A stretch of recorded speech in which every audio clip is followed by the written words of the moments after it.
from the Bloomberg Philanthropies in order to say a few words regarding the project, and also there will be a short video presentation. So please welcome Nina. Asante sana.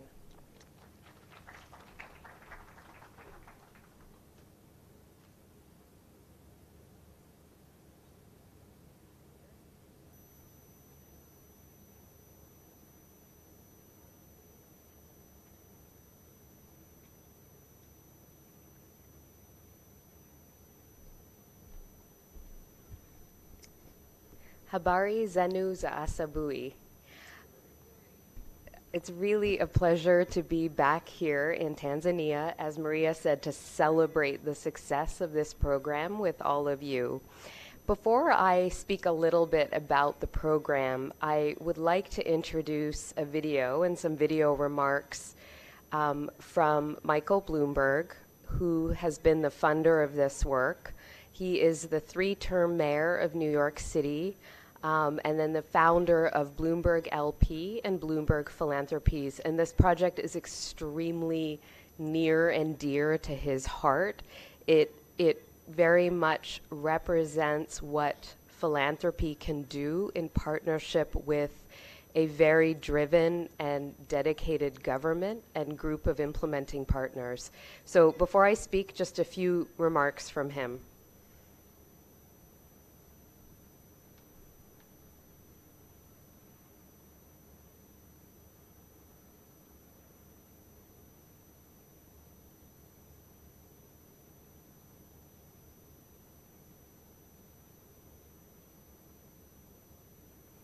Maternal health in Tanzania.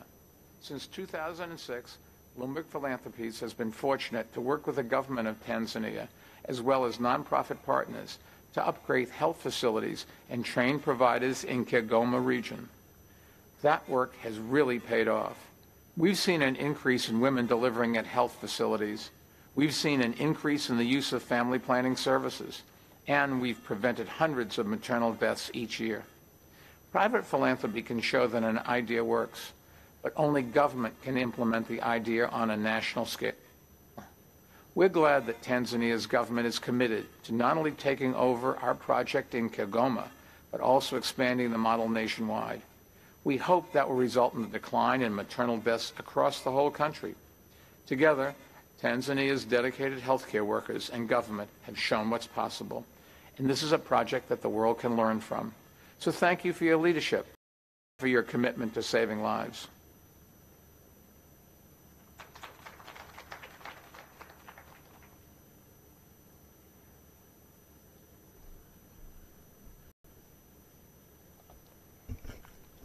Thank you, Mike. When we started this partnership 13 years ago, we could not have imagined what it was to become. As you'll hear shortly, the program has achieved a lot, and we believe is a model for the rest of the country, if not the world. When we started, over 11,000 women were dying from causes related to pregnancy and childbirth every year. That's 30 women a day. And the frustrating part was that almost all of these deaths were preventable. We knew what to do if, and this is the big if, women could access life-saving care on time. And thanks to the vision of the late Dr. Godfrey Umbaruku, RMO in Kigoma until 2008, where there was a particularly high burden of maternal mortality, this program was born. Dr. Umbaruku proposed a simple yet powerful solution to bring care closer to women so they would not have to travel long distances, risking their lives to reach far-off hospitals. The plan had 2 key elements. The first was task sharing to address human resource shortages in the healthcare sector. And the second was upgrading community-level health centers, which most women could reach, so that they had the capacity to treat obstetric complications. So it was this proposal a locally developed solution that brought Bloomberg Philanthropies to Kigoma. And with the government's blessing and support, we tested the idea, and indeed we can say it works. When we started, the focus was very much on emergency obstetric care. And soon after that, we started collecting data to measure our impact. And often that data surprised us. For example, one of the very first evaluations showed that while access to emergency obstetric care improved, women weren't coming. So that meant we needed to pay greater attention to the demand side. And we brought on community health workers to act as a bridge between communities and health facilities, and developed communications campaigns to raise awareness on the importance of delivering in a health facility with a skilled birth attendant. Soon after, we incorporated family planning to address high rates of unmet need. We further decentralized high-quality delivery care to the dispensary level, where the vast majority of deliveries occur. We piloted interventions to improve transport and referral. And probably most importantly, we paid attention to quality of care. It's not always about quantity, that the care has to be best practice care. And as a result, the program has grown to be a truly holistic one. Of course, no one can do such things alone. So I have to take a moment to acknowledge all of our exceptional partners, starting with the regional government. We have with us today the Regional Administrative Secretary, Mr. Rashid Machata. Thank you. We have the RMO, Regional Medical Officer, Dr. Paul Chayote. Thank you, RMO. We have with us champion members of Parliament, the Honorables from Kigoma. The Honorable Daniel is with us today, who's been such a support to us. Thank you. And then of course the Ministry of Health and our guest of honor, Dr. Leonard Subi, Director of Preventative Services. Thank you, Dr. Subi. Dr. Subi was also RMO of Kigoma and really, I think, steered this program to exceptional places. So thank you very much, Dr. Subi. And of course, the President's Office for Regional and Local Government has been a tremendous support to us. In addition, I must thank our implementing partners, starting with Thamini Uhai.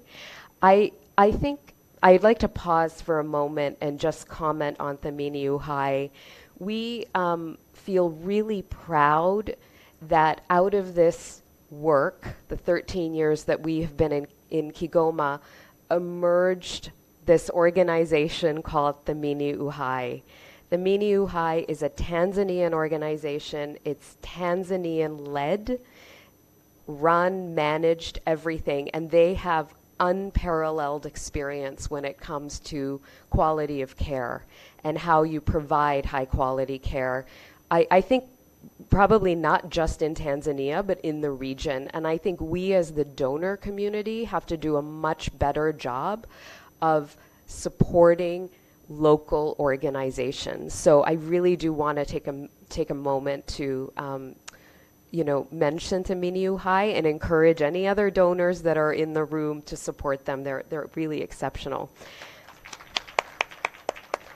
I also would like to acknowledge Engender Health. Engender Health has been our family planning program and has done incredible work. They have reached every corner of Kigoma, the most remote places, to ensure that women's demand for contraceptive is met. And they've just done a phenomenal job. Several 100,000 women have been served as a result of their efforts. I would also like to thank Maria Sarungi and her team for all of your communication support over the years, and for putting this fabulous event together along with the Global Health Advocacy Incubator. Thank you very much. Our evaluation partners, CDC Foundation and CDC, like our implementing partner, CDC has touched every corner of Kigoma. I think they've been in virtually every health center. They could probably draw maps of Kigoma in their sleep. They've done an exceptional job, have created mountains and mountains of data, which we encourage all of you to use. I must thank my two comrades in this work, Rebecca Bavinger and Dr. Godson Morrow from Bloomberg Philanthropies. You know, they're such fabulous team members to work with and have really helped steer this program as well. And most importantly, we have to thank the health workers who deliver services and are really the backbone of this program. And they show up to work every day, do exceptional things every day to serve their communities, to keep people healthy, to keep families together. So I really would like to give the frontline health workers a very big round of applause, because they're really the heroes of this work. It's a privilege to do meaningful work, but to be able to do it with people like all of you who inspire you and who you can have fun with, sing karaoke with, and dance with is really the icing on the cake. Today marks the culmination of 13 years of effort in which we hand this program back to its rightful owner, the government of Tanzania. We have no doubt that it will thrive in your hands. For when mothers thrive, families thrive, communities thrive, and nations thrive. We must imagine that what we have accomplished together would have made Mwalimu Julius Nyerere extremely proud. I think this was his vision, to bring services closer to the people.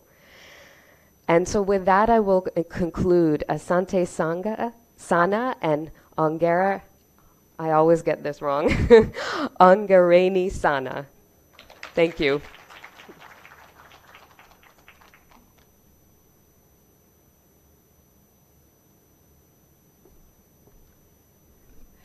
Thank you very much, Nina, for that.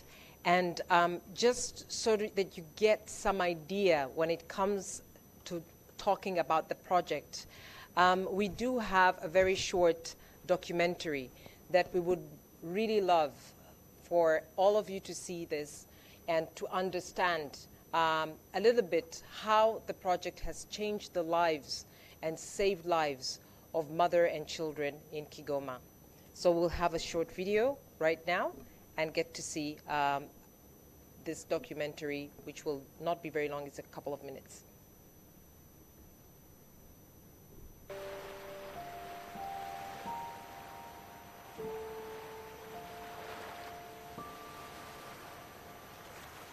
Kuwa na mimba, utahofu, nitapona salama. Nikibeba mimba, nitaipona salama hii mimba. Vifo vya uzazi 8200 hutokea kila mwaka nchini.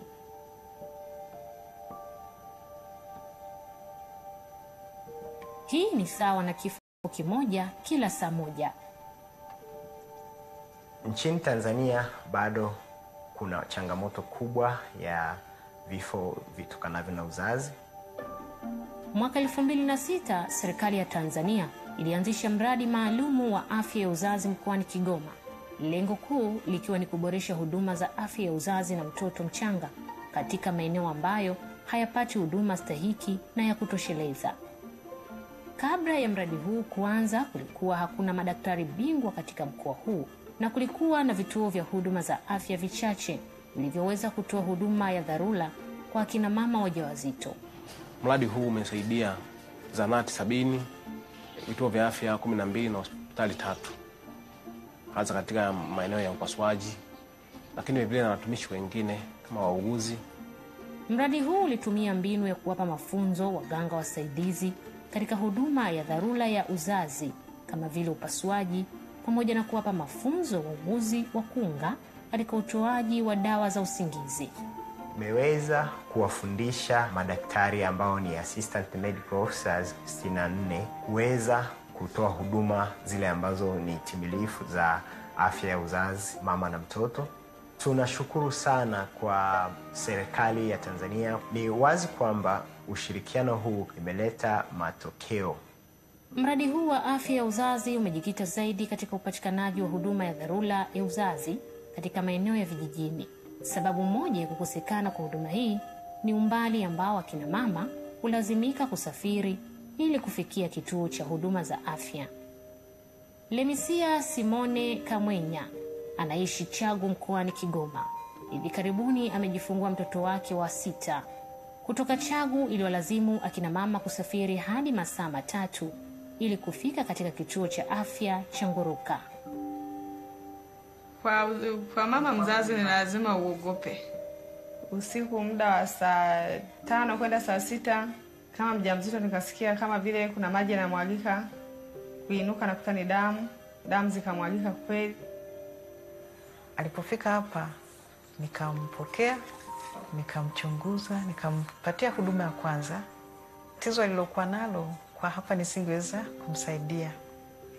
Halafu nikapiga simu kituo cha afya Nguruka, akaenda akafanywa huduma zingine huko hospitali.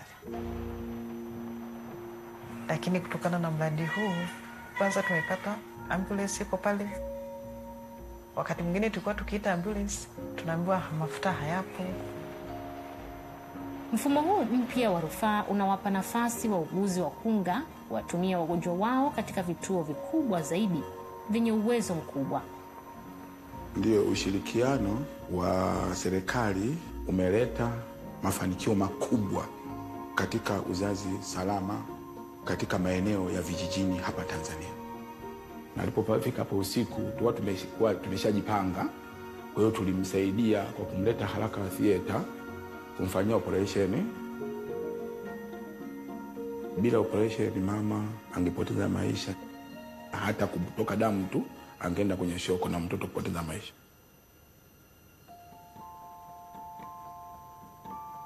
Nisikia furaha sana, nikajua niko hai na mtoto wangu yuko hai. Kaja mgeni anampenda sana Jovina, anajua kama ni mtoto wake. Mfumo wa ambulance imeboresha kizazi chetu na kizazi kijacho. Kipengele cha pili cha programu hii ya afya ya uzazi ni uzazi wa mpango. Tafiti zinaonyesha kuwa kadri uzazi wa mpango unavyoimarishwa, ndivyo vifo vinavyotokana na uzazi hupungua. Mradi huu huanza na elimu kwa jamii katika maeneo ya vijijini kwa kuwaelimisha akina mama kuhusu manufaa ya kupanga uzazi.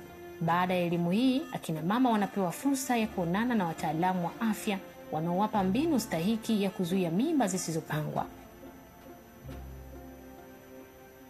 Neema Aloisi anaishi katika kijiji cha Kalenge mkoani Kigoma. Alijifungua hivi karibuni mtoto wake wa 11. Hakuwa na kipato cha kutosha kwa kuwasomesha watoto wake wote shule na alihofia afya yake kutokana na mimba zilizowahi kuharibika huko siku za nyuma. Yaani mimi nilipoenda kliniki tuliongea na nesi Judy. Na Judy ndiye akaniambia hivi, naomba uchague njia moja. Na kipato alikuwa hawezi kutafuta kabisa, watoto walikuwa mpaka na malnutrition. Lakini saizi amekuwa na afya nzuri, yule naona na wenyewe wameboresha kwao. Yaani na mume na mke wote wamekuwa na afya nzuri. Nitafanya kazi ya kilimo. Nikifanya kazi ya kilimo, ile kazi ya kilimo ikiniingizia, nitakuwa nimepata ufaulu wa kuwalea watoto wangu vizuri. Programu hii imekuwa na matokeo chanya kwa wanawake katika mkoa mzima wa Kigoma. Imetoa huduma za uzazi wa mpango kwa wananchi zaidi ya 300,000 na kuzuia mimba zisizopangwa 350,000. Wanawake wengi mkoani Kigoma sasa wanajifungua katika vituo vya huduma za afya kwa kuhudumiwa na mfanyakazi aliyepewa mafunzo. Zaidi ya upasuaji 4,300 zimekwisha fanyika mkoani humo. Kwa pamoja, hii ina maana ya kuwa mamia ya vifo vya kina mama na watoto wachanga yamezuiliwa kila mwaka. Ni wajibu wetu sasa sisi kuendeleza, au ukishikwa na wewe unashikamana. Yaani haukuja nje ya sera yetu, uko ndani ya sera yetu ya afya. Kwa hiyo hatuhitaji sheria mpya. Tunachohitaji ni usimamizi kutoka kwa watendaji ama sisi wa mkoa, wilaya na halmashauri. Ni matumaini yetu makubwa kwamba serikali ya Tanzania itaendelea kuboresha na kuendeleza mipango mizuri ya kuboresha huduma ya mama na mtoto nchini Tanzania. Ili taifa liweze kuendelea, linahitaji wanawake wenye afya, lakini wanawake wanaotazamwa vizuri. Sisi kwa vyovyote vile tutaendeleza. Ni miradi ambayo ina misingi mizuri. Ningeomba mradi huu uendelee na pengine kuona uwezekano wa hata maeneo mengine ndani ya nchi yetu kusaidiwa. Wapelekea mradi huu unapelekewa kwa wanawake wote ili na wao wawe na maisha mazuri. Ujauzito si ugonjwa.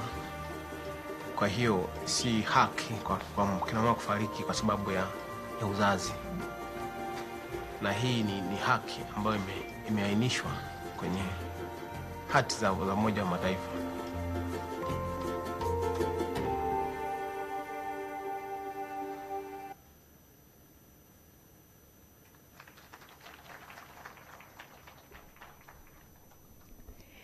I believe this has given you some idea about the project, and for some it is very familiar, for some it's just a little bit that you've heard about it. And as we continue with the program, I would like to take this opportunity to also welcome Dr. Godson Maro, in order to do a short presentation on the project, giving us a bit more details about it.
Thank you, Maria.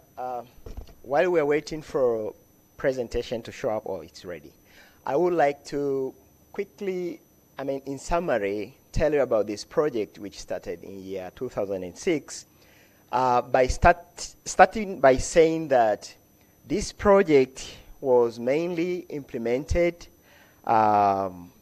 through use of existing government policy,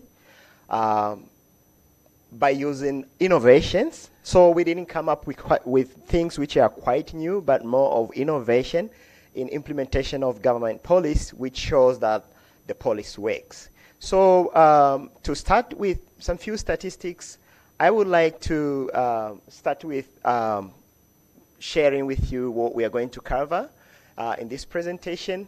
I'm going to share with you the opportunity which we saw during the start of this program, the intervention in summary of what was done, and then some results, and then some recommendation as a way forward. So to begin with, you all know that Tanzania is has a sixth number of highest maternal mortality in the world, and on average, it's around 8,200 maternal deaths annually. And that translates to at least one death per hour. And we see that most of common causes of this maternal mortality includes severe bleeding, infection, high blood pressure, obstructed labor, and unsafe abortion. Those are the main things which are the causes for maternal death. But also, there are a couple of related contributing factors, including poverty, the distance to access quality care, including most of the population live in rural areas. And basically, there are some of the cultural practices which also contribute to increase of maternal death. But we are happy to know that most of these maternal deaths are preventable using right strategies. So going back to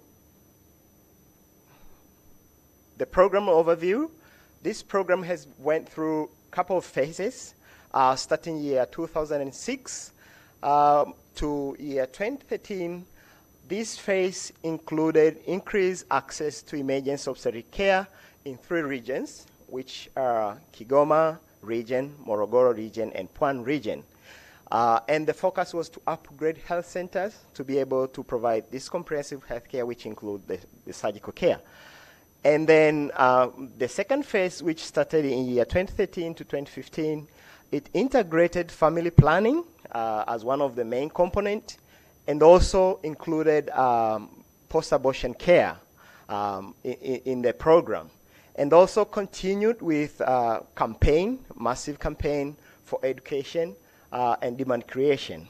The third phase, it started in year 2015 to this year, and the focus was to concentrate in Kigoma region, and then continue with demand creation, family planning interventions, and post-abortion care, but also transition the program to government oversight. Why did we focus in Kigoma? So Kigoma was among the region in Tanzania, among the regions with worst maternal and reproductive health indicators. In year 2010, Tanzania Demographic and Health Survey data showed that majority of women, actually 64%, were delivering at home, not at the facility at all. And cesarean section was as low as 2%. And also, the fertility was very high in Kigoma. Actually, on average, it was around, total fertility rate was around 7.1. And a couple of other indicators show that if we concentrate in Kigoma and put all of our efforts there, then maybe that is the right place to be. We set some of the targets to achieve. One of the targets being increase family planning use by increasing contraceptive prevalence rates at least 3% per year. And at least 75% of women deliver at facility, and as well as at least 60% of obstetric complications get treated. And the final target was to ensure that the program is transitioning to government oversight. So all these targets were set in partnership with government, ensuring that we are contributing to the government effort. Key strategies we plan to use include creation of enabling environment for skill-based attendancy and family planning. And I'm going to later tell you on what exactly did we do. And then we also plan and strategize on collection and use of data to tell us if we're on track. But also we work with government at various levels, including from village level to the national government, to ensure that the initiatives are sustained. So we have our 3 main key partners, although we also have additional partners we're working together. They're all working with government. First of them is Engender Health, who actually their responsibility have been in family planning and post-abortion care interventions. And we also have Taminu High, the local organization, which their main activities focused on obstetric care, and includes improvement of emergency obstetric care and support of skill-based attendance to generate demand for the services and strengthening of referral system, as well as they support government in all areas of obstetric care. We have our colleagues from U.S. Centers for Disease Control and Prevention who actually conduct robust evaluation activities, and we are very lucky that for the region of Kigoma, we have so much information in such a way that we need to use them to improve our program and our care to women and children. What specific approaches or key areas we have been working on? The program activities included improved availability of maternal and reproductive health services, both to women, families, children, and adolescents. And these were done through construction of operating theaters, a renovation of maternity ward, procurement of equipment and medicine, this procurement of equipment and its maintenance, including supplies, conduct several trainings. And these trainings, I will say, it actually targeted to service providers, but also to the planners and leaders in the region, and constructed staff houses and support transportation and improve communication to the entire team for provision of health care. And the other component include improved quality of reproductive, maternal, and child health services, including conduct clinical audit and client-oriented provider initiative approach. These are kind of approach where our team and obstetrician, they work with key service providers in this region and conduct a couple of mentorship training, review data, ensure that quality of care is sustained and in the facilities. We had pilot programs on birth companionship. We had pilot program on Help Baby Breathe, and then essential newborn care support was also one of the key areas which were done. And as I mentioned, we had series of evaluation activities, and these evaluation activities has been able to inform us, to tell us whether we are on track or not, and but also try to, as we said, we did a couple of pilot programs like Help Baby Breathe, and those gave us some information whether the approach can work out in a couple of facilities in Kigoma. Demand creation component included community engagement. We trained around 140 community health workers who have been going around the communities, raising awareness and providing education to the pregnant women, to the families, adolescents, etc. We had a couple of awareness raising activities in the community, including Youth Bonanza. We have produced a number of IC materials, improved community referral, and also engaged into community outreach services for family planning and other services as well. Improved, and final component include improved access to reproductive, maternal, and newborn health care, where we established a referral system in the community where women who are pregnant or who have danger signs, they actually access transportation to the facilities, to the first level facility like dispensary, and then also they're able to get transferred easily to the health centers and CMOC facilities. We also established emergency community fund to help the referrals for women from the community to the facilities. And a survey was conducted to look into, to interview and get some feedback from providers as well as clients who use services like family planning, delivery care, post-abortion care, etc. And this, all these evaluation results were able to inform us what needs to be done.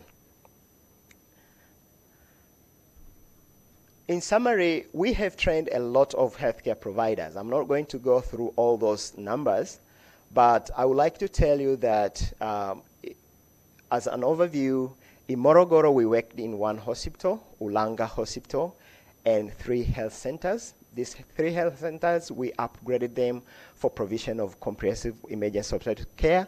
But you'll find that most of hospitals, because they are referral facilities, we have to ensure they provide quality of care services by training healthcare providers who are there, by supporting them through mentorship and supervision, but also supporting with medicine and supplies when there is any scarcity. So in Morogoro, we focused on Ulanga district with 1 hospital there and health centers, 3 health centers upgraded. In Pwani, we had 1 hospital, Kibiti and Utete Hospital and Kibiti Health Center. And in Kigoma, overall, by the end of the project this year in April, we actually supported about 100 facilities, including 3 hospitals, 13 health centers, and 84 dispensaries. And as I mentioned earlier, the main component of EMOC, emergency obstetric care, family planning, and post-abortion care was our area. And there is a lot of training around that area, including provision of services, counseling, but also even including some logistics like ordering of supplies, etc. Those are grouped together in the number of training which we are conducted. But I would like to mention just quickly on few trainings which were key, like these health centers which we upgraded to provide comprehensive health emergency obstetric care. These services were quite new, so they're quite new skills which we try to establish and make sure that they are available in these facilities, including training of anesthetists who were to be there so that surgical services can be provided. So what are the key things which we need to take on? We conducted a number of evaluations, and I'm not going to go through the list of evaluations, but I would like to tell you that Kigoma region is very rich now with all this information, with all these evaluation results. The main evaluation activities which were conducted included the population-based survey. These are Kigoma Reproductive Health Survey, which were done in 3 rounds. The first round was done in 2014, and the second round 2016, and the last round was done last year. And we had a lot of evaluation, like annually, on pregnancy outcome monitoring system and health facility assessment in the region. So the region knows where we are currently, and we have been tracking yearly all this progress. So what are the impact? We have seen that in the supported facility only, more than 210,000 babies were delivered in those project supported facilities since this project started. And over 380 clients were connected for contraceptive services using their contraceptive method of their choice. And as you can remember, our key target were to increase facility delivery to 75%, I mean institutional delivery to 75%, but we have surpassed that target, and by last year, 2018, women who are delivering at the facilities are at 85%. And cesarean section rate is at 4.5%, which is up from 2.7% in year 2011. More results. We are seeing that there is decrease in maternal mortality ratio. These are facility-based maternal mortality ratio, which were 364 per 100,000 live birth in year 2011. And this has gone down to 174 deaths per 100,000 live birth in year 2018.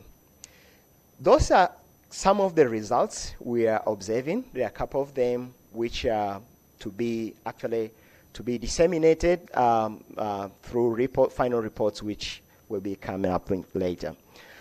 So in our work to transition to government oversight, a couple of things were done. And in summary, I will say we concentrated in building capacity of government to continue with services, including a lot of training to the new staff who were employed, for them to be able to conduct mentorship, supervision, and provide quality care. We have worked very closely with government to ensure that some of the challenges are addressed, including the issue of human resource for health challenges. But also, we have worked with CSOs, the community-based organization also, which are located in Kigoma, who are going to still work in Kigoma with communities, and we are expecting that they are going to sustain the program.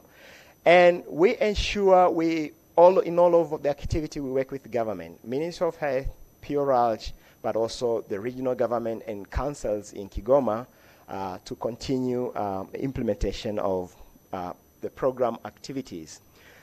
Those are the main activities which I have already said. What are the key recommendations? For now, we are seeing there is still gaps in family planning, and our emphasis is to ensure that more on-job trainings are conducted, and the family planning is integrated into the routine services so that women can access their family planning method of choice.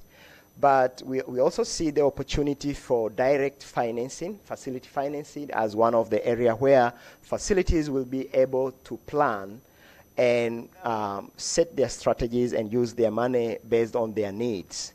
We also see that the experience which are gained from this program can be scaled up in other places in the country, and we are lucky that this has already started by government coming and learning from this program on what was done and what was successful and what are the challenges. But we think this is very important to have to invest in human resource for health by increasing the number, training, and ensuring quality of care from the human resource who will be available. And lastly, is to continue investing on maternal health interventions.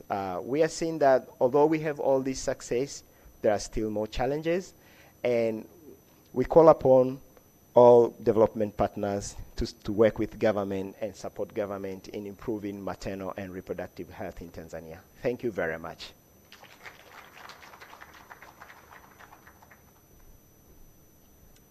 Thank you very much, Dr. Maro.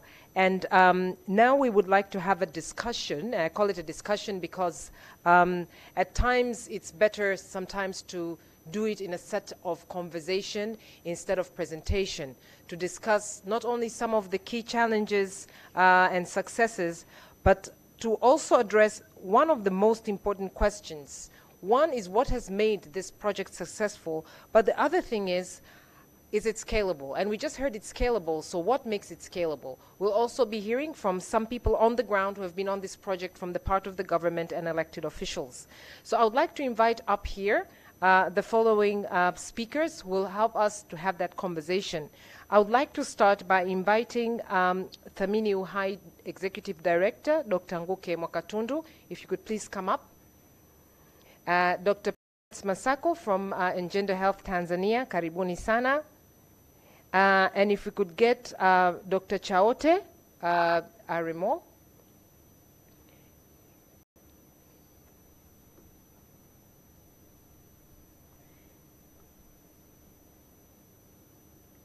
And if we could also get Mheshimiwa Nsasungwako up here.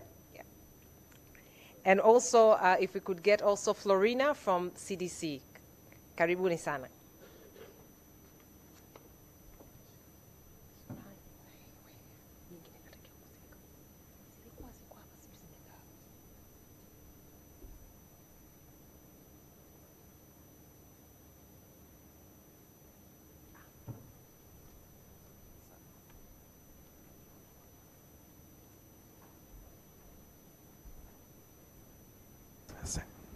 One of the things that we'll be doing is to do this in Kiswahili English, kwa sababu audience is mixed. And that is just to make sure that anybody can speak in any language that they're comfortable in, and also, you know, just to be able to get this out to a wider audience as well. And as I said, that our hashtag is Mama na Mtoto Kigoma. So please make sure that if you're tweeting treating, that you're using the treat for that. So we've heard a lot about the project from Watson, from the documentary, from Nina, but I think one of the questions that definitely comes to mind is to say that this project, as we heard, started as an idea. Everything started as an idea. How did it go from being an idea in 2006 to become a project? And as we heard now, the government is using it as part of the national One Plan 2. But more importantly, what has made this successful and scalable? Dr. Nguke, I would like to ask, as Thamini Uhai, one of the implementing partners, and one of the partners that has been part of this project from the very beginning, is to say, how much has some of the challenges been turned into opportunity, and what are the 3 key elements you think that made this project successful? Okay, thank you, Maria. Good morning, everyone. On Thamini Uhai's side, I think 3 things that I can say made this project be very successful is first the innovations of the project, and second is collaboration, and I'll explain that further shortly. And the third is the learning and improving, continuous learning and improving.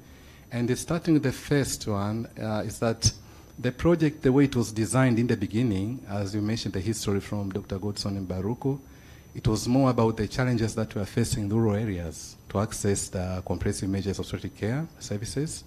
So in order to make that the women in the rural areas be able to access the services, some innovations were thought of on how to improve that, which have been mentioned.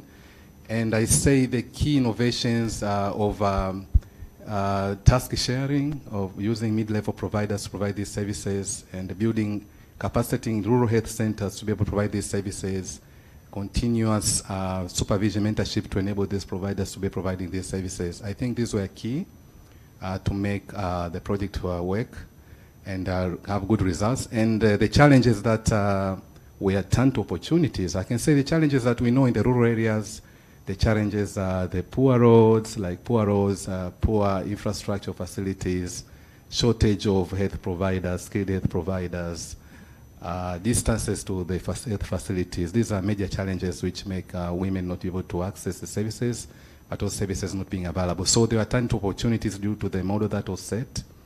And the innovations continued other things that we have done, improving the referral systems, good innovations there. Also, the innovations were done in the community mobilization. So I can say that's a major thing. The project has always been looking at the innovations, and always the problems that were there, they are looked at as things that can be solved. So we are thinking through how can we try to solve this problem cost effectively using the same people that we have in the same environment that is there. The second thing, as I mentioned, was collaboration. And since the beginning, this project was started from the government side. So the collaboration between the donors and the government, and the donors, government partners, is a very strong collaboration. It was started by Dr. Godson Baruku with the Bloomberg Philanthropies, and then to continue to involve us later. So I think the strong collaboration was key to ensure this project works. The government has already been leading the way. But also collaboration between ourselves and the donors, Bloomberg Philanthropies, we have been working very closely with them. And every time we find a way to improve things, we tell them, they listen, they accept, we discuss, and we make these improvements. So I think that helped a lot. And the third thing, as I mentioned, about learning and improving is, as we've seen, many evaluations have been done. So with the time we've been learning and improving, perfecting the model, up to an extent that we have come now to have a model that we are sure this works, and there's evidence of how it works. Thank you. Thank you very much. And Dr. Prudence, and Gender Health has also been a key partner and has been implementing this project. Apart from hearing about the success and these 3 successful elements, but what were the 3 elements that made this model scalable? The fact that today we are seeing this model being replicated in other parts of Tanzania. Thank you, Maria, for the nice question. And it's kind of tricky because some things my colleague Dr. Nguke have said, but I'll try to, respond to what it is. So, good morning, everyone. there are three things which are kind of interlinked, and one of the things which I can say it's really a fruit to kind of to go and take it, it's the capacity building, investing in human resources for health, in a sense like already we have a structure and we have nurses, doctors out there, so it's just the matter of trying to see what kind of skills they need to have, so that those kind of maternal-related health skills are impacted to the providers. And this was what happened, like what my colleague Dr. Nguke was saying. Already there was those people who are there, employed by the government, doing work in the facilities. So it's training them on the skills which we think are gaps, so that we can address the issues on maternal health. The other thing is the existing structures. We know our country is huge. We know the government is still spearheading, building more facilities, but as long as we have those, then it's critical for us to kind of use the existing structures rather than bringing another, I don't know, island here. Already we have those, so it's scalable to go and do that with the resources which we'll have by then. And the last thing is, like my colleague as well as said, as we were implementing, we were using tailor-made approach, whereby there were studies, we were learning as we go. So already we have tools, already we have best practices, we have lessons learned, we have documented a lot. So it's just a matter of go and see that already menu we have, so that people who are interested, the government being at the driver's seat, and other donors and other implementing partners to go and see. And we'll be sharing those lessons learned and the studies and everything. So in short, that's it. And thank you very much. And I think that's very important in terms of the lessons learned. Oh, you can clap. A round of applause, please. And this is very important because the element that you talked about, Dr. Prudence, has been the continued survey, analysis, feedback, lessons learned.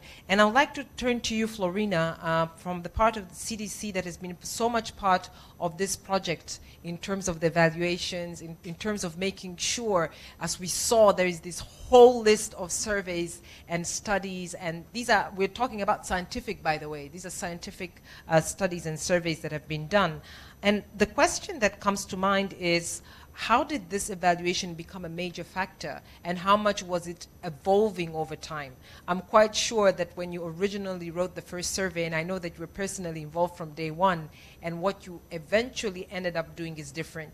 And here I'm more interested also to hear a little bit from you about the difference between and challenges of measuring behavior change, for example, when you're talking about people going to attend clinics, but also about quantity of surveying of, you know, how many lives have been saved. Well, good morning, everyone. I am Florina Serbanescu. I'm an obstetrician epidemiologist at Centers for Disease Control in Atlanta. And I have been privileged and humbled to admit that I have been part of this incredible partnership in Kigoma that we have documented externally over the last 5 years, and we are celebrating today with everyone the enormous success of a project that started with a big idea and a lot of enthusiasm and a lot of support from external donors. One former World Health Organization director had famously said, without data, we are shooting in the dark. And sometimes we are shooting ourselves in the foot. One critical component of this project had been extremely detailed documentation of all aspects of maternal and child health in Kigoma, not just in the facilities supported by the project, but in all health facilities providing maternity care. In addition, we also provided information from the population through periodic reproductive health surveys with enormous sample sizes We interviewed 10,000 women last year to find out about their pregnancy experiences, their behaviors in terms of contraceptive use, their fertility, their barriers to care. This is almost as high as the entire national demographic health surveys that was conducted last time in Tanzania. Doing this, we are able to document a reduction in maternal mortality in health facilities by 42% in 5 years. Well, I want you to put this in the context. What does it mean? Tanzania does not report a reduction in maternal mortality currently. In Africa, the reduction of maternal mortality is about 3% per year. In 5 years, this region of 2 million people demonstrated that you can triple or quadruple that decline if you are targeted and focused on cost-effective interventions, and you improve quality of care, and you keep an eye on what is happening all the time, every time. So I would like to conclude saying that we are witnessing how Kigoma turned the tide in maternal mortality and perinatal mortality, but also raised the bar in evaluating and keeping track of core pregnancy outcome, quality of care elements that they continue to need to be monitored. And I would hope to see in 5 years from now even further successes. Thank you. Thank you very much. Thank you. And I'm sure that if you are interested, you will find a lot of that online as well, some of the studies. And of course, for those who are interested in more in-depth scientific references, they can always contact CDC, but also Bloomberg Philanthropies and other implementing partners as well. But I think that apart from that, let us now turn to Kigoma region.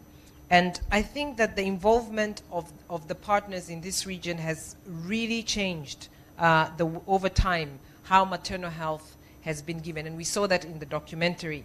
So I would like to ask now the Kigoma Member of Parliament, who is also the chair of all the Kigoma members of Parliament in Parliament right now, but he's also the champion of this project and has been a true champion indeed, Honorable Daniel Sasungwako, just to tell us over time how much has this project evolved and what has it meant to the people of Kigoma, but also a little bit on your views about this project and also how would you recommend going forward?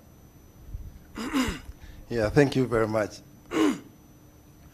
Now, after hearing from the experts, actually who has been working in Kigoma for the last 13 years, on behalf of Kigoma members of Parliament, yes, but indeed on behalf of the people of Kigoma. And probably for those who may not know, the Kigoma population is about 2 million people across the region. We are about 2 million people. And when this project started, I personally did not know exactly what would be the outcome. I never knew completely what was coming to be the outcome. I thought it was like business as usual. They will come and go. But fortunately, and very, very fortunately, that this project has really changed our lives, our people's lives. And we thank those who started it, the late Dr. Mbaruku, and after Mbaruku, then Dr. Subi took over. They all had Kigoma at heart. So you guys, we thank you very much for coordinating and putting all this together to make this project possible in Kigoma. And Dr. Chawote, now you are continuing with the rest. We also thank you. And for those who have been operating in Kigoma on this project, Dr. Maro, Dr. Nguke, Dr. Prudensi, we also thank you very much for working in Kigoma, because some people look at Kigoma as the most difficult place to work. But you guys have been in Kigoma for 13 years. We thank you very much. And for our partners, CDC, Bloomberg, and all partners who have been working in supporting this project in Kigoma. We say asante sana, thank you for supporting Kigoma. And we look forward, of course, much as the project is coming to an end, but we still hope that you will find something to do in Kigoma as well, because we are still needing some support for our people in Kigoma. Now back to the success story. Yeah, this has been a tremendous success in Kigoma. It has changed our women's lives, our people's lives, families' lives. If you look at the data, I was listening to the Dr. Maro's presentation. From 48%, yeah, to 85%. Before the project started, yeah, about 38 to 42% women used to visit the hospitals when they get pregnant. But up to now we are recording 85 to 86%. So this is a tremendous success. You guys have done a wonderful job, and this has saved lives. And this has actually reduced the death of pregnant women, and of course, child below 5 years. So, on behalf of Kigoma, on behalf of our people in Kigoma, to us this has been a success story. And I always challenge Gender Healthy and Thamini Uhai to collaborate fully with the Kigoma Joint Program. I'm happy Ambassador Alvaro is there. Alvaro is coordinating the KGP. And within the KGP, we have a big component on healthy. And it is our hope, through Ras is here, it is our hope that now the remaining partners, the Thamini Uhai in Gender Healthy, and of course the Minister of Health, you will closely cooperate and coordinate with KGP, because within KGP there is also this health component, and there is also sub-components in training and upgrading and promoting our health facilities in Kigoma. So once again, we say thank you, partners who chose Kigoma. I know you had Pwani, you had Morogoro, but much of the efforts were put in Kigoma. So we say thank you. And Bloomberg and CDC, we look forward to work together with you. And as I said in Kigoma, we plan to write a special letter to Mayor Bloomberg in New York to say thank you for the support we got in Kigoma. And if God wishes, we may also visit him in New York to see him face to face and say thank you, you have saved our lives in Kigoma. Asante sana na karibuni tena Kigoma. Asante sana, tunashukuru sana. And right now we have to move, I think, to the part whereby we have seen and we have heard that the government has fully now taken over all the facilities in Kigoma, and continuing with this wonderful upgrade and the improved facilities, skilled workers. But as we've heard, there are challenges as well. There are more and more of these facilities that are being upgraded as well, and more of them are coming into Kigoma as well. Dr. Chaote, kazi mnayo, as we say in Swahili. How prepared are you on the part of government to take over fully? Because you've already started the process, but now the burden is on you.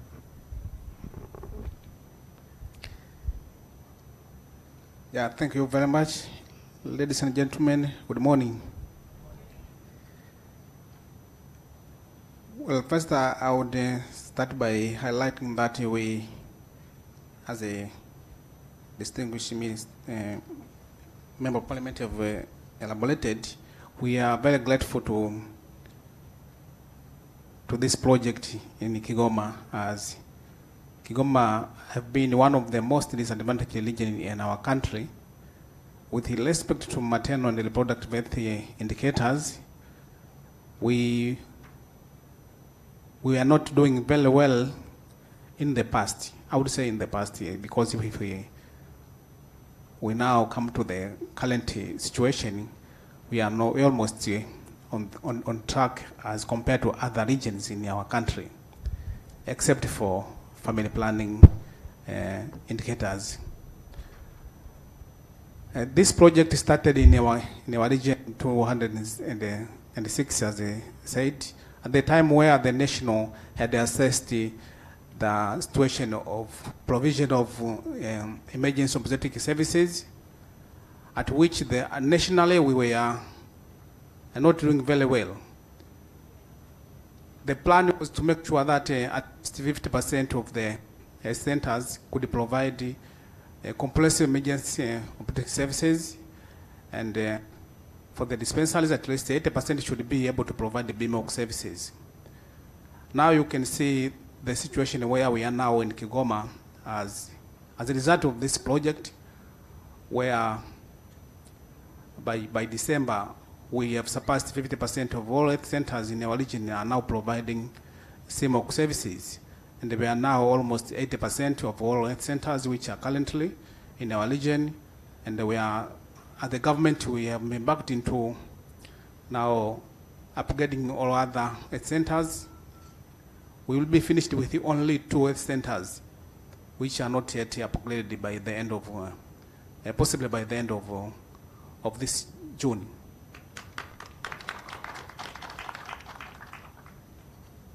There have been a significant investment from this project, but now also with the other partners who are currently on the field, and the effort of the government will be having a lot of health centers and dispensaries which are actually able to provide the BMOC services and the CMOC services.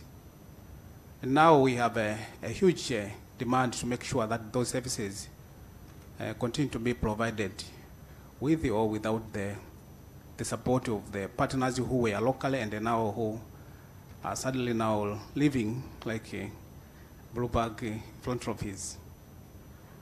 But we hope that these interventions will continue following a series of discussions and strategies to make sure that we continue services. Initially, for this project, we have tried to discuss and establish what are the sustainability mechanisms which could make sure that the services should continue. At first, as one of the projects was mentioned here, the Leaflet project.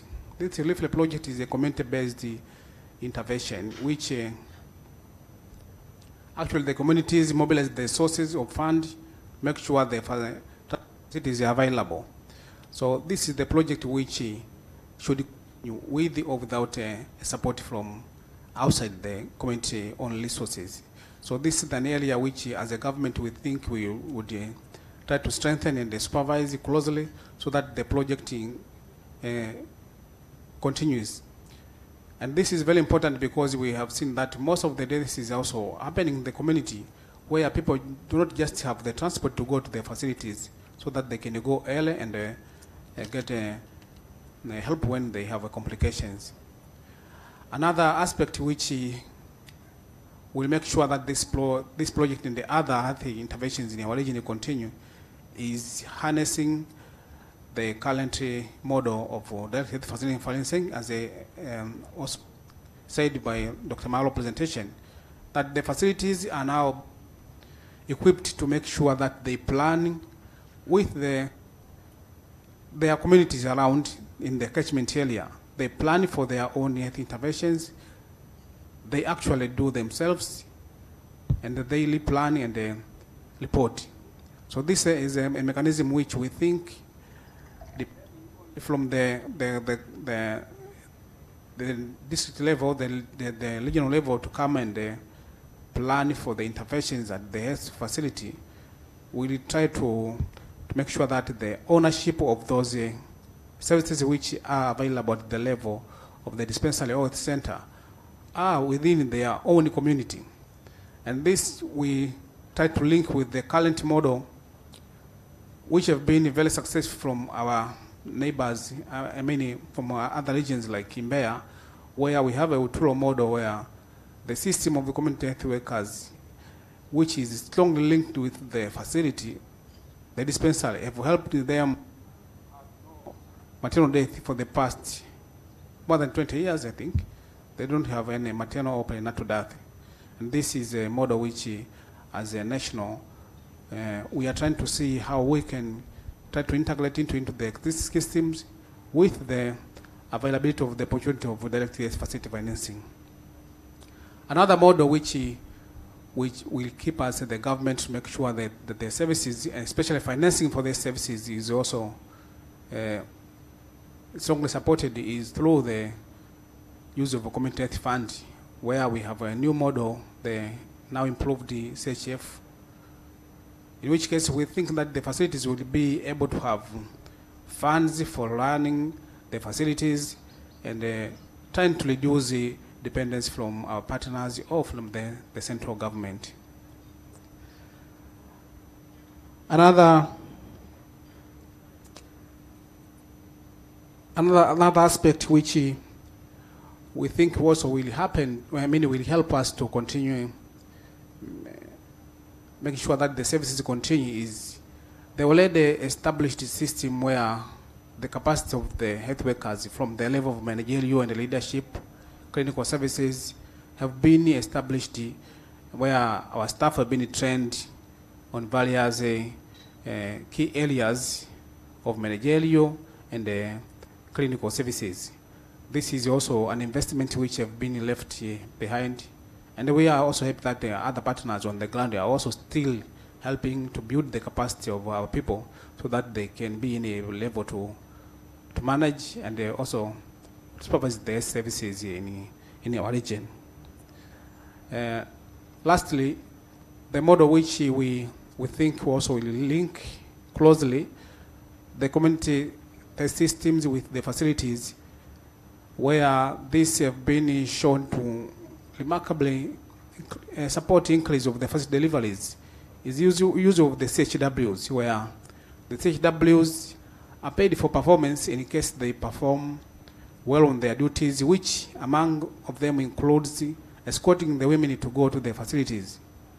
We have seen this through the result-based financing model, where most of the women are now going to the facilities only because we have seen that those influential resource persons in the community are actually advocating these women to go to the facilities for deliveries.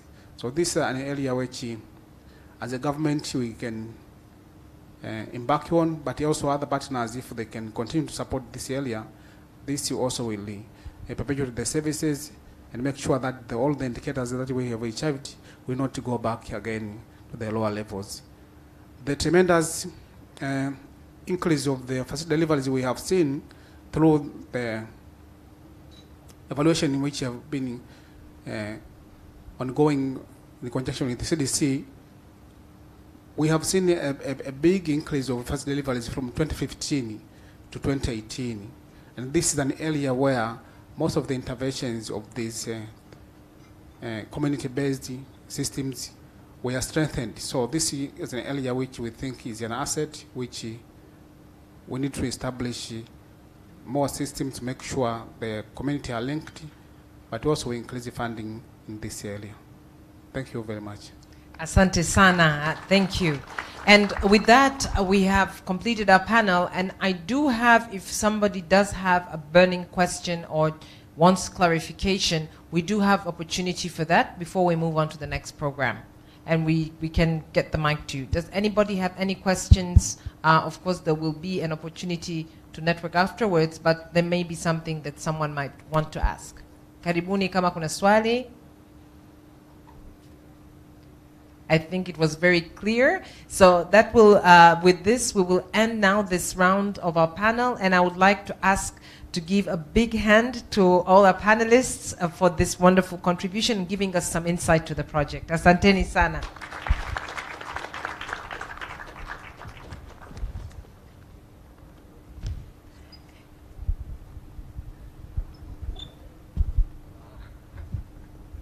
And before you get too far, Dr. Chaote, I'm going to ask you to follow according to protocol and to help us to welcome our guest of honor to come and to give now his remarks for the event. Karibu Dr. Chaote, uweze kumkaribisha mgeni rasmi.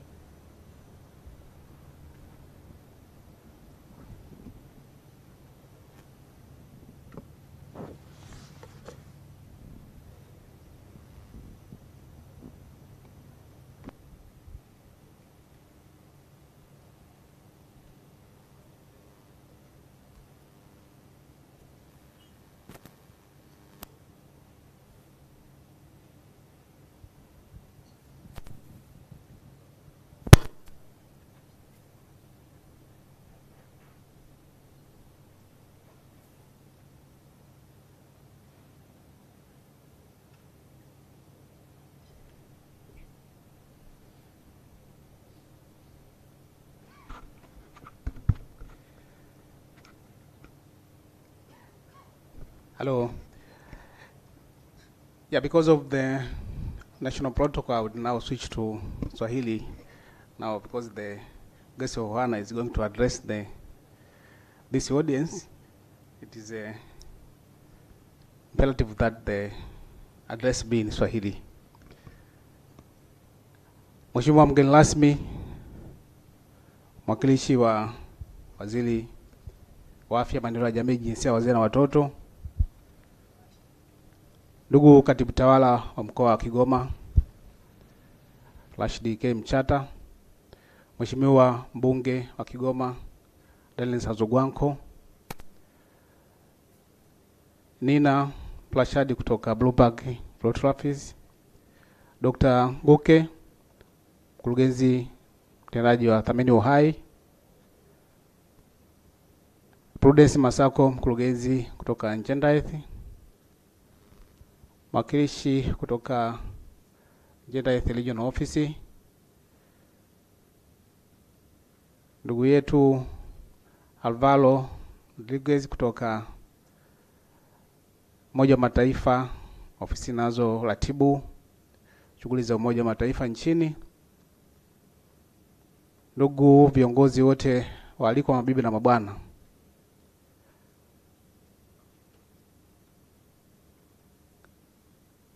Kabla sijamkaribisha mgeni rasmi kuweza kuongea na hadhara hii, naomba nichukue fursa hii kuwashukuru sana.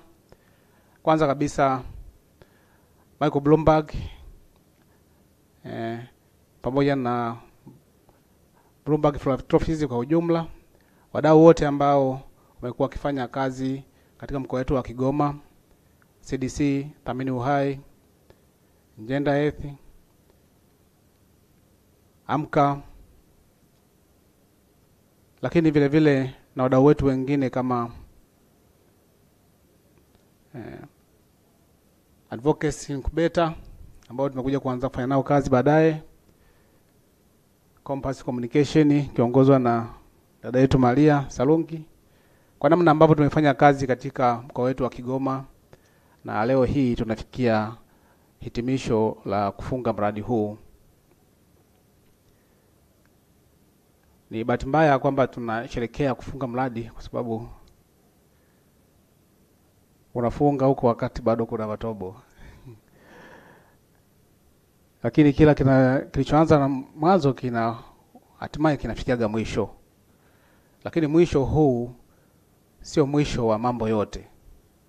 Mwisho huu unaweza kuwa ni mwanzo wa mambo mengine kwa ajili ya kusaidia jamii yetu ya watu wa mkoa wa Kigoma.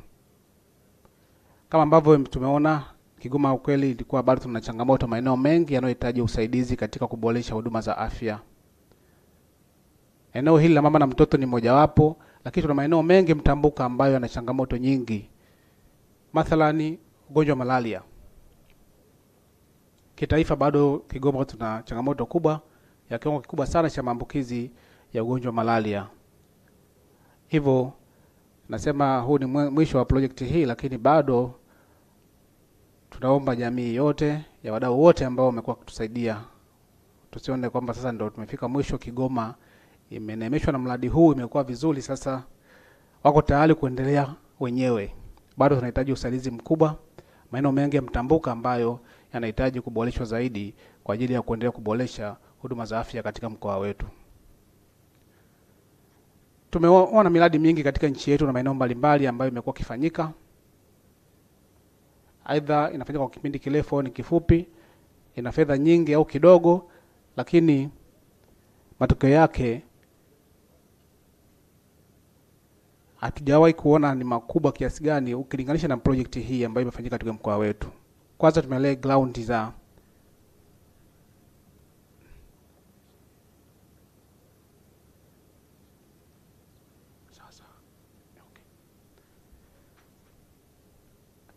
tumeona kwamba misingi ambayo imejengwa na mradi huu vile vile imekuwa ni misingi ambayo sasa serikali tunaisimamia kuhakikisha kwamba tunafikisha huduma chini zaidi kwa wananchi.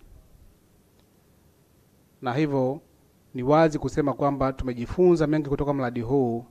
Tuna evidence ambazo zinaonyesha kwa macho na sio kwenye vitabu tu.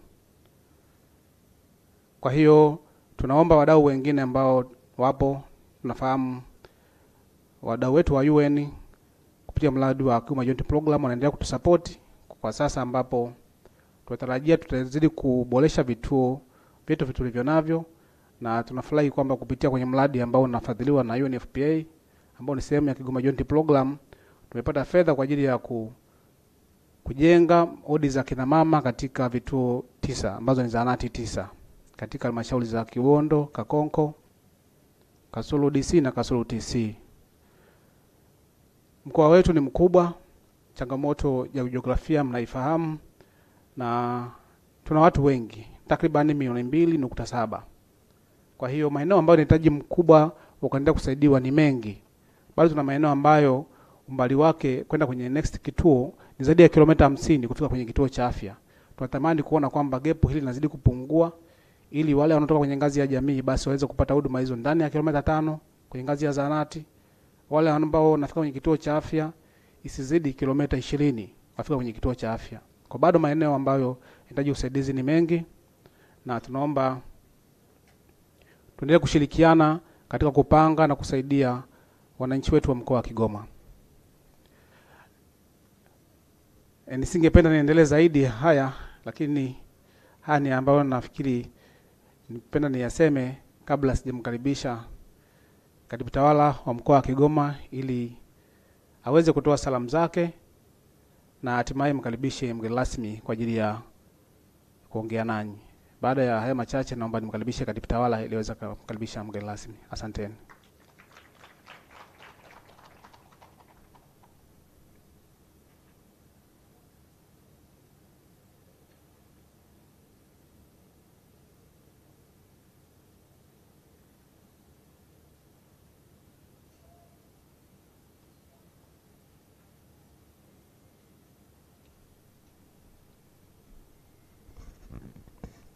Yeah, Honorable Guest of Honor, Dr. Leonard Subi, representative of the Minister responsible for health, Honorable UN Resident Coordinator, representative of the Bloomberg Philanthropies, representative of the Engender Health, representative of the Thamini High, all government officials present, all partners present, ladies and gentlemen, good morning. As I've been introduced, my name is Rashid Mchata. I'm the Regional Administrative Secretary of the Kigoma region. Today I'm not a speaker for this function, but I've been given privilege to welcome the guest of honor, Dr. Subi, to give his remarks on the behalf of the Minister responsible for health. However, since I come from Kigoma, and incidentally I missed the function which happened in Kigoma 2 days ago when you did the close-out function in Kigoma, I missed it. I would like to say some few words before I welcome the guest of honor. At the outset, as you know, I'm the new RAS in Kigoma, but now it's already 10 months, so I'm no longer new. So what I would like to say, when I get in Kigoma last year in August, among the few partners who visited me in my office for a courtesy call were from the Bloomberg Philanthropies and Thamini High and the Gender Health. They came together. I remember Dr. Maro came and Dr. Ngugi and Dr. He worked with my father, Dr. Mongo, yeah. At that time, they did a very brief but very detailed presentation. Despite the detailed presentation they presented, to be honest, in the first week, and when I measure what they presented to me, it was a lot to catch all of them. But I was able to understand that Bloomberg Philanthropies, together with the partners, Gender Health, Thamini High, and all other partners under this program, have been doing a very wonderful program in Kigoma, which has been very beneficial. That's all I was able to grasp in that first week. As I was able to understand, they are doing very wonderful job. But unfortunately, I had no opportunity to get such wonderful statistics as has been presented here. So today in this section, I've been able to appreciate that the field which I had in that first week has been able to be presented here in numbers, very tremendous numbers. So I say very thank you to all partners who have been working this program. Again, as what has been said by our RMO, Dr. Chaote, that though the program is ending, really our wish will be the program to be renewed. But it's ending. So as the government, you are taking the lesson learned from the experience which has been taken in this program throughout the period of 10 years plus. So as a regional secretariat, I work closely with the remaining partners and the other new partners, taking the lesson learned from the lesson of this program. And also we will continue to see that whatever has been impacted is not lost, so that the legacy of Bloomberg Philanthropies and all other partners will continue and remain in Kigoma. And also, as has been said, through the Minister of Health and also President of Office, Regional Administration, and Local Government, and a number of new facilities will be completed by end of this June. So I believe that those facilities will continue to work in the same standard or even more of what you have started.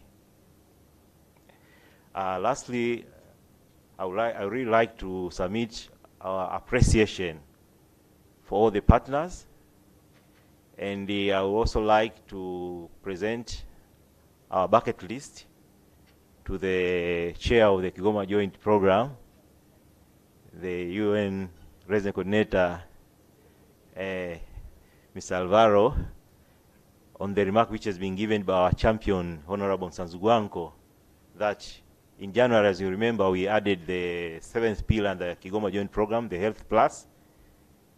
And now we have seen what has transpired in this program. So under the Health Plus, to see what we can do to add more what has been initiated by the Bloomberg Philanthropies and the partners, so that we will not feel sad after the exit of this program.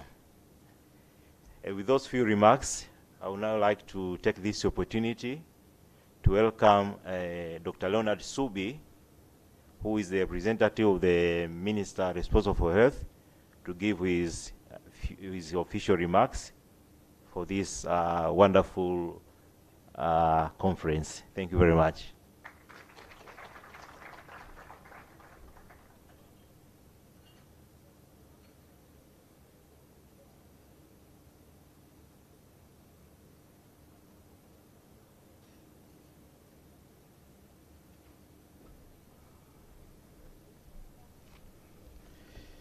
Habari za asubuhi. Good morning, everybody. Maria, good morning. Let me start introducing myself. My name is Dr. Ronald Subi. I'm the Director of Preventive Services, Minister of Health, Community Development, Gender, Elderly and Children. Today I'm privileged to be here and to stand before you on behalf of Honorable Umi A. Mwalimu, Minister for Health, Community Development, Gender, Elderly and Children. Unfortunately, she was supposed to be here today, but due to the ongoing parliamentary session, she could not make up.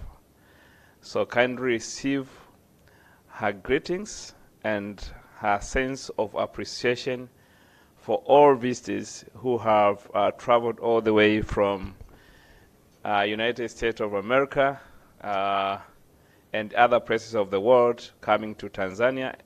We specifically for today's event and also for the Kigoma event, while we are just celebrating the closure of this big maternal project that has been in existence for the past almost 13 years.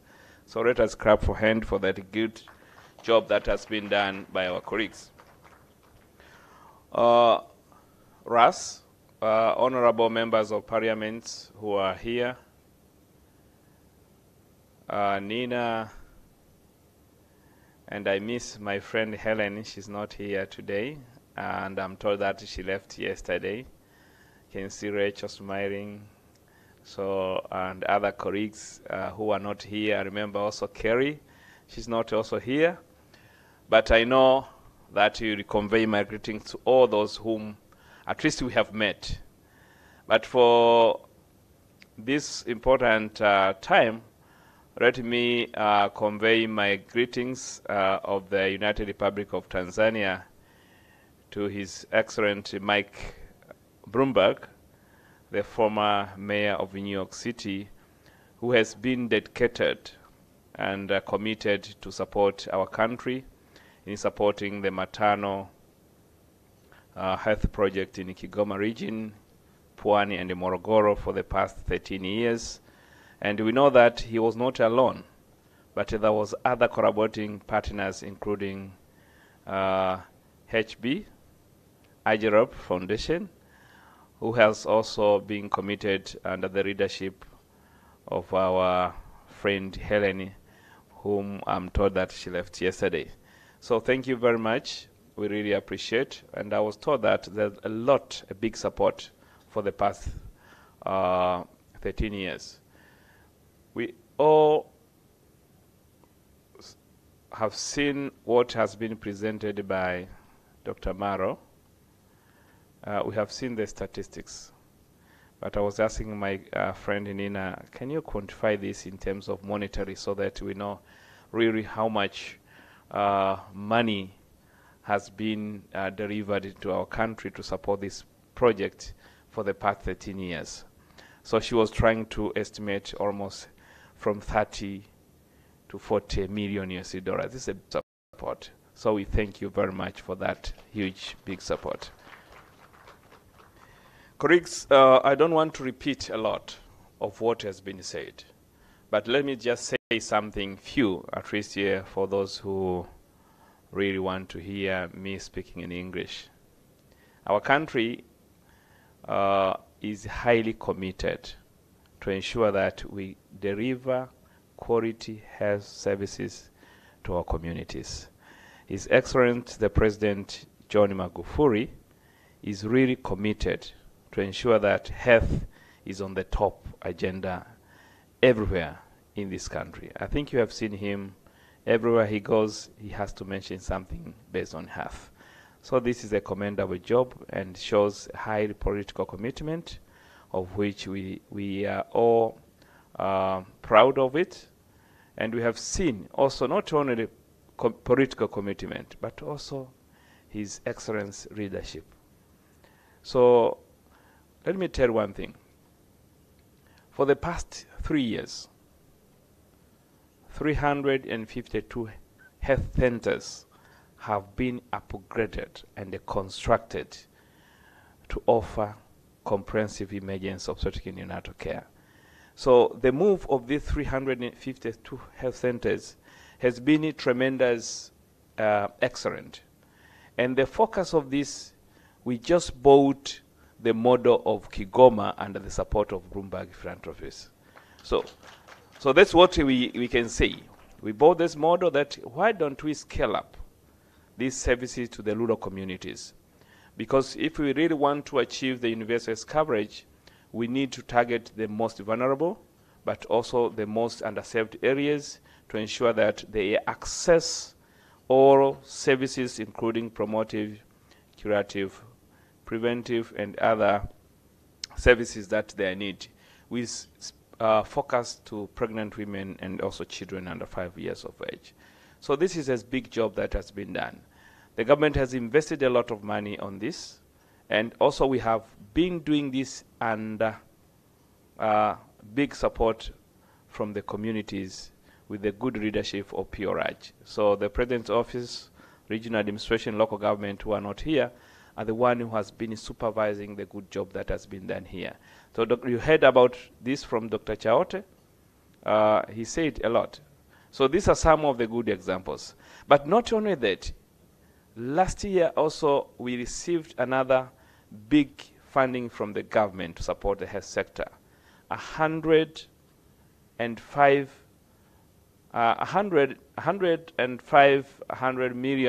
billion. I just want to confuse in terms of USD dollars. This is T shillings. 100 billion Tanzania shillings to support the construction of 67 new district hospitals. For those who know, Tanzania is a little bit big country in East Africa, and we have more than 184 cancers that are in operation. If you add up with the Dar es Salaam, you get 185. So there was only 77 district hospitals. But within these 2 years, 67 new hospitals are now under construction. And I'm sure that they are going to be completed soon. So we shall remain with some few challenges. So having buildings is one thing, but making it operational is something that we are now struggling for. So we are going to ensure that all these facilities that has been constructed under this fifth government are operational. That is our job. So we also call for big partnership and our colleague from the Bloomberg to ensure that we work together. We are closing this project, but we are not closing our collaboration and our partnership. Please, let us stay together. Let us move together. This is one world, and let us achieve the SDGs as what has been planned. So I still commend for that good job. And also, let me also say something on the NGOs that has been supporting us very well. Thamini Uhai, formerly known as World Lung Foundation, we have registered a good and a commendable job that has been done in Kigoma, especially to ensure quality services are being offered in Kigoma. We have seen good work under the good leadership of Dr. Nguke Mwakatundu and your team, especially on the supportive supervision that has been done involving specialists. You have been recruiting different specialists from different areas to ensure that they conduct quarterly support supervision, but not only just going physically, but also through the mobile communication, through the teleconferencing, to ensure that the number that has been registered there, they're being saved. More than 2,000 women have been saved. Probably this could have been lost. So we really commend and we thank you very much for that good job. In gender health, thank you very much. We really appreciate your good job. I know that you supervise very well the construction that was done in different facilities. And the good enough I was there. It was a big job. We saw the procurement of equipments, but also installation of solar power, including generators in these facilities. I think that is a very huge, commendable job that personally I really witnessed this is a true work of partnership. That's why I continue thinking and working together with you to ensure that these things are being done. Last but not least, let me just thank and commend the CDC Foundation under the leadership of I always call my friend Florina. Florina, she's among of the committed lady. And she wants everything to be evidence-based. So thank you. Because when she started, for those who didn't know, that was in 2015, 2016. She conducted a big survey reaching more than 4,000 women, moving from one house to another. I think this exercise took almost 21 days or 14 days. So it was a really big exercise, because getting information is one thing. So now having correct information is the best that can make us good decision, but also we can become a little bit know where to direct most of our resources to ensure that we achieve our goals. So we thank you very much, Florina, and also we thank you also for increasing the sample size, as you told us that we went up to 10,000. This is a commendable job. So thank you very much.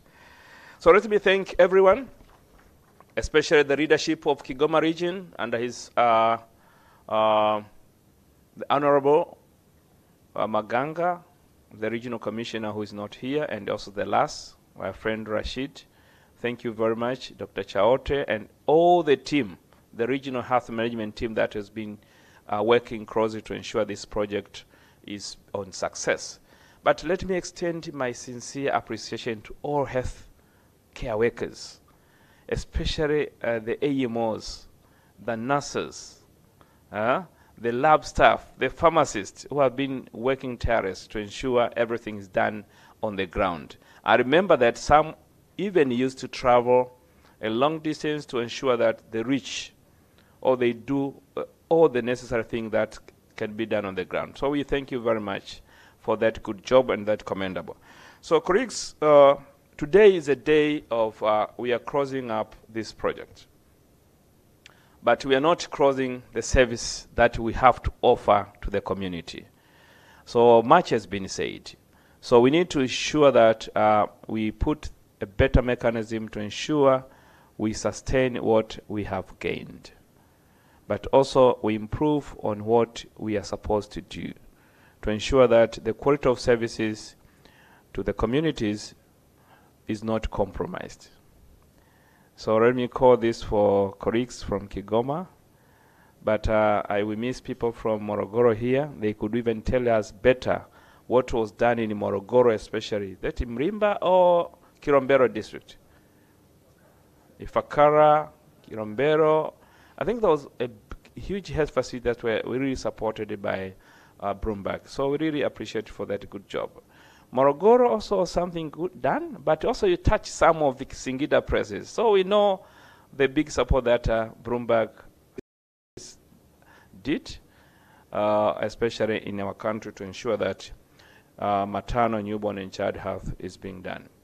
We really recognize that your contribution really has focused on how best we are going to reduce the maternal deaths in this country. So, colleagues, friends, let me just say that the government of Tanzania will continue collaborating with different partners to ensure that we sustain much. And I would like to give you one request, that the issue of statistics, I know Bloomberg is much interested in statistics, but now also you are focusing on non-communicable diseases. So I'm aware that non-communicable diseases, they are becoming a big challenge, especially in Tanzania.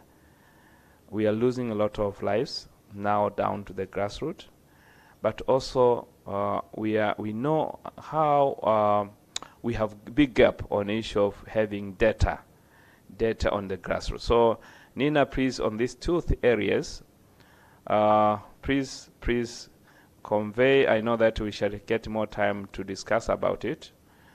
Please, this is our big request, that let us look how best we should sustain the good work that has been done, especially on the issue of health information system, to ensure that the health information system, they are on board, but also how we should focus on non-communicable diseases control in this country.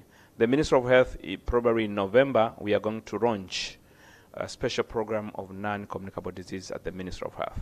So because we are losing a lot of people now on non-communicable disease, so this will be also our big focus. However, let us also continue to see how best we support the NGOs that has been doing a tremendous job. Thamini Uhai is a local NGO, so it need big support to ensure that they sustain what they have done to other regions, because they have been focused much in Kigoma, but now they think they need to move around to ensure that what has been done by the government is of good quality, and we offer the most that we wanted for our people, especially pregnant women and also children under 5 years to get. Otherwise, wapendwa marafiki, mimi ni washukuruni sana kwa niaba ya Mheshimiwa Waziri wa Afya Mwalimu kwa kazi kubwa ambayo mmeweza kuifanya katika nchi yetu ya Tanzania kwa takriban miaka 13 sasa. Tumeshuhudia mambo mengi ambayo yameweza kufanyika.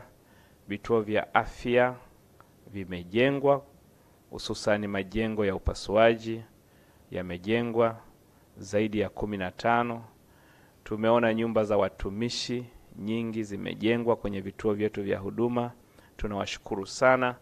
Lakini pia tumeshuhudia kwenye ngazi ya zahanati majengo ya mama na mtoto zaidi ya 26 yamejengwa katika mkoa wa Kigoma.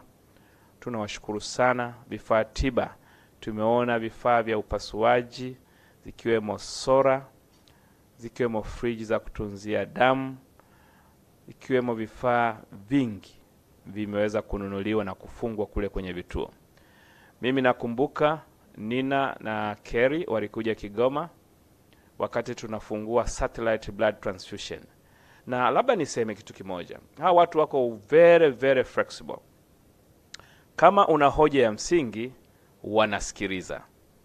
Niliwaomba kwa nini tusiwe na satellite blood transfusion center Kigoma. Hawakusita. Immediately nikapata milioni 60.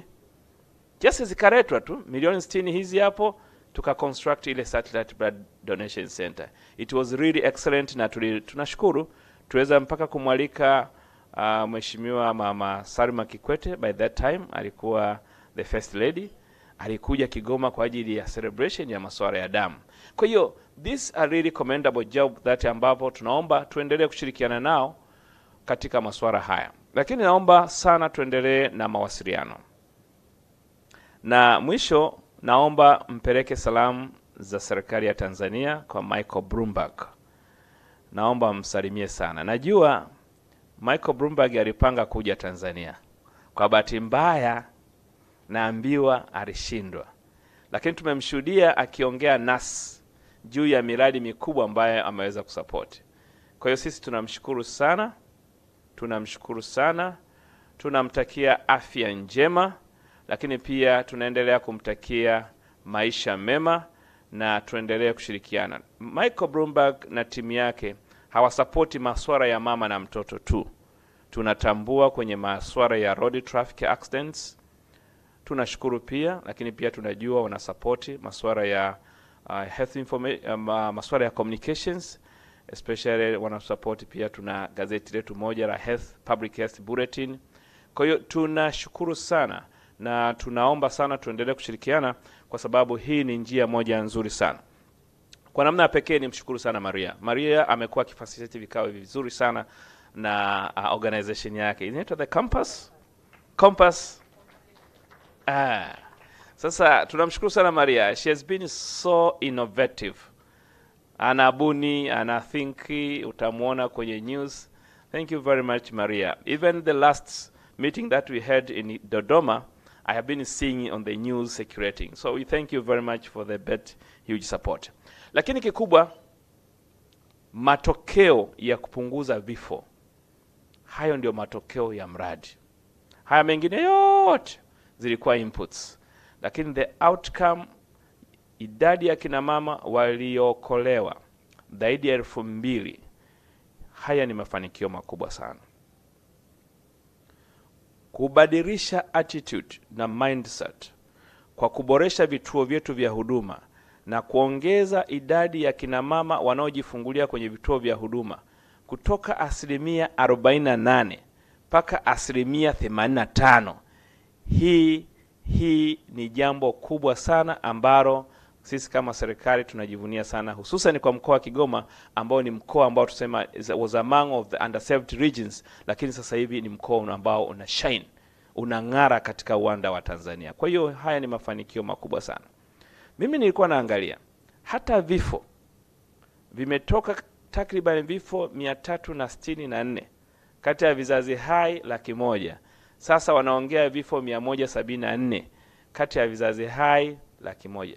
Is even more than a half has been cut off. This is a tremendous achievement.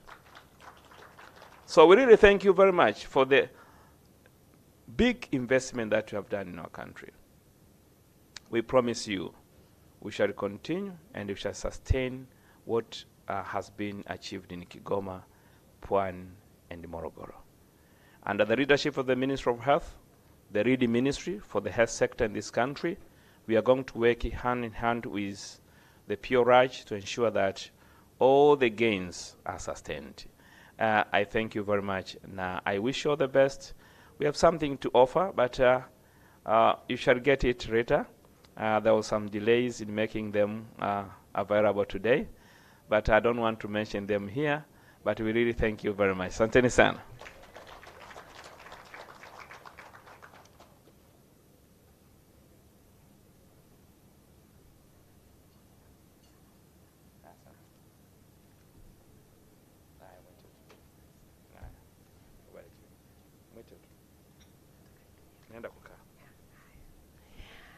Asante sana Dr. Subi.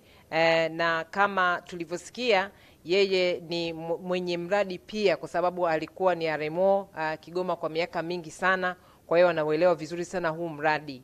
Sasa tumefikia mwisho na wanasema mkubwa akishaongea basi kila kitu kimeisha. Kwa hiyo tumemaliza, lakini kuna kitu fulani ambapo wenye mradi ambao imekuwa ni ushirikiano mkubwa wameomba kwamba na sisi bwana wengine tunakuja tunaondoka, lakini kwa pamoja kuna kazawadi kadogo.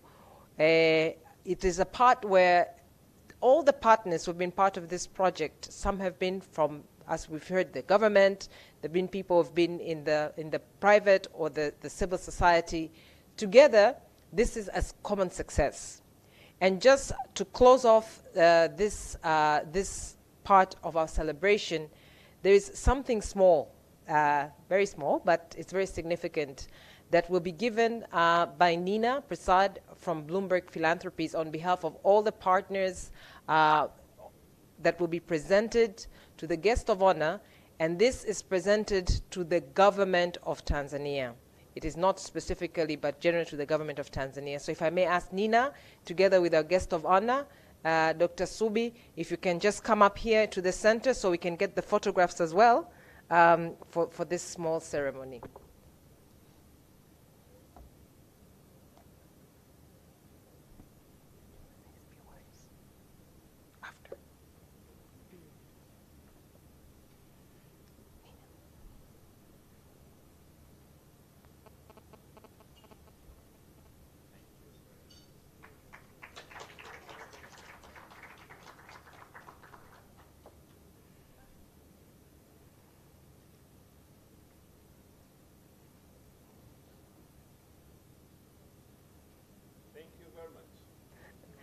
Asante sana, tunashukuru. Asante sana.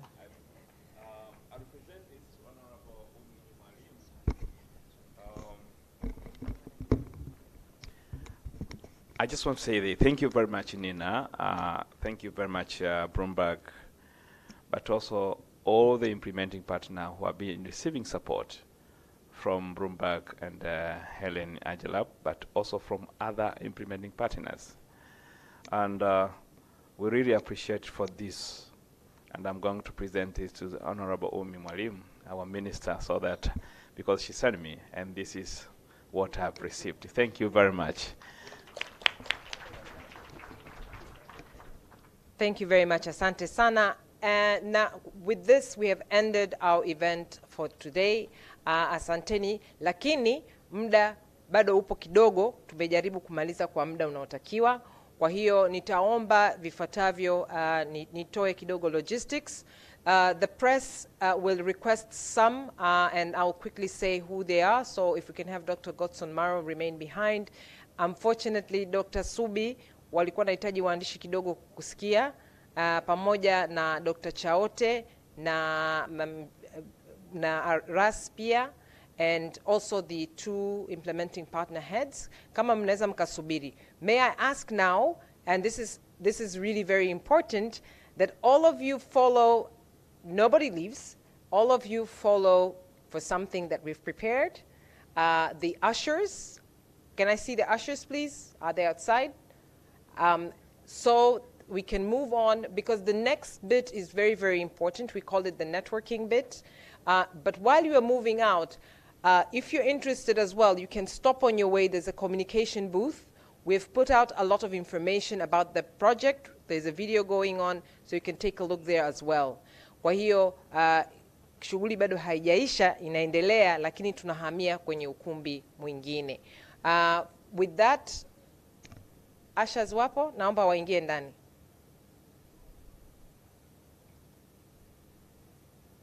They're right there at the door, so if you could kindly follow them as we continue.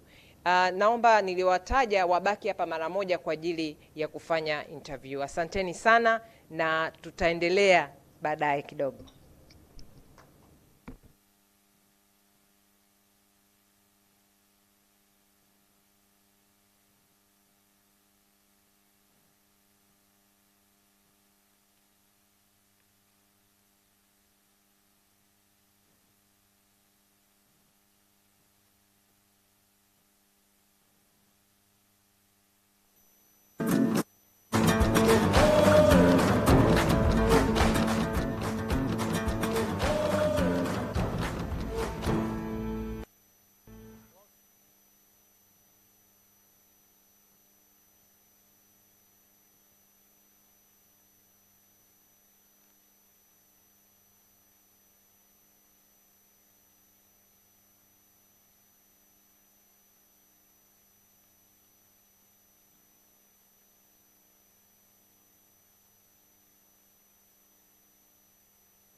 majina ninaitwa Florence Katalambula. Ni mchaji katika jengo hili la afya ya mama na mtoto katika kituo cha afya Nguruka, wilaya ya Uvinza.